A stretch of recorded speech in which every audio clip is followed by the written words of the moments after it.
जिस मनुष्य के अंदर ज्ञान की कमी और ईश्वर में श्रद्धा नहीं होती, वो मनुष्य जीवन में कभी भी आनंद और सफलता को प्राप्त नहीं कर पाता। मनुष्य अपने हृदय से जो दान कर सकता है, वह अपने हाथों से नहीं कर सकता और मौन रहकर जो कुछ वह कह सकता है, वो शब्दों से नहीं कह सकता। ईश्वर ने हमें जो कुछ भी दिया है, वही हमारे लिए पर्याप्त है और यही एक अटल सत्य भी है।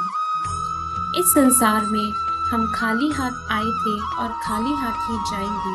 जो आज हमारा है, वह कल किसी और का होगा। इसलिए हम अपने जीवन में जो कुछ भी करते हैं, उसे पूरी श्रद्धा के साथ हमें इष्ट देव को अर्पण कर देना चाहिए। इस भौतिक संसार का सिर्फ एक ही अटल नियम है कि जो भी वस्तु जन्म लेती है, सिर्फ कुछ समय तक ही रहती है। उसके पश्चात उसका अंत होना निश्चित है, फिर चाहे वे मनुष्य का शरीर हो या फूल।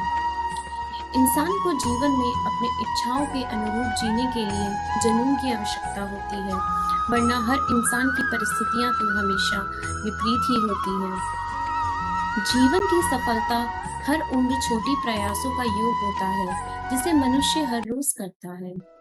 हमारी व्यर्थ की चिंता और मौन का भय एक ऐसा रूप होता है जिससे हमारी आत्मीय शक्ति बिखर जाती है। हर मनुष्य के जीवन में नकारात्मक विचारों का आना निश्चित होता है, परंतु यह मनुष्य पर निर्भर करता है कि वह उन विचारों को कितना महत्व देता है। इंसान के जीवन में आने वाला बुरा समय उस आईने की तरह होता है जो हमारी क्षमताओं का सही आभास हमसे करवाता है। जो बीत गया उस पर दुख क्यों करना, जो है उस पर अहंकार क्यों करना और जो आने वाला है उसका मोह क्यों करना। इस पृथ्वी की हर सुगंध की मधुरता में ही हूँ। मैं ही अग्नि की ज्वाला हूँ और मैं ही सभी जीवित प्राणियों का जीवन और सन्यासियों की आत्मा का संयम हूँ। जो मनुष्य अपने मन को नियंत्रित नहीं कर पाता, उसका मन उसके लिए शत्रु के समान कार्य करता है। मनुष्य के चरित्र का निर्माता उसका खुद का आत्मविश्वास होता है। उसका आत्मविश्वास होगा, वैसा ही उसका व्यक्तित्व होगा। हर वे मनुष्य जो अपने पूर्ण विश्वास के साथ अपने देवता की पूजा करने की इच्छा रखता है, मैं उस मनुष्य का विश्वास उसी देवता में दृढ़ कर देता हूँ। ईश्वर की शक्ति मनुष्य के होश, भावनाएं और मन की गतिविधियों के माध्यम से सदा उसके साथ रहती है। जो मनुष्य सदैव दूसरों पर संदेह करता है, उस मनुष्य को किसी भी लोक में प्रसन्नता और सफलता हासिल नहीं होती। बुद्धिमान व्यक्ति अपने द्वारा किए गए कर्मों को और अपने ज्ञान को हमेशा एक ही रूप से देखता है।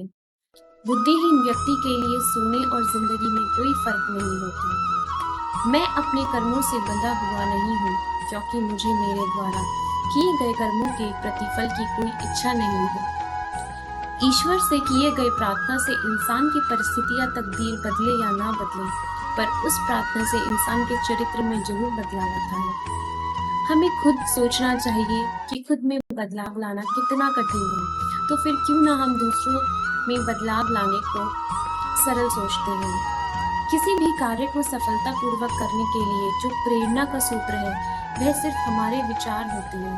इसलिए हमेशा बड़ा सोचना चाहिए और जीत को हासिल करने के लिए खुद को प्रेरित करना चाहिए।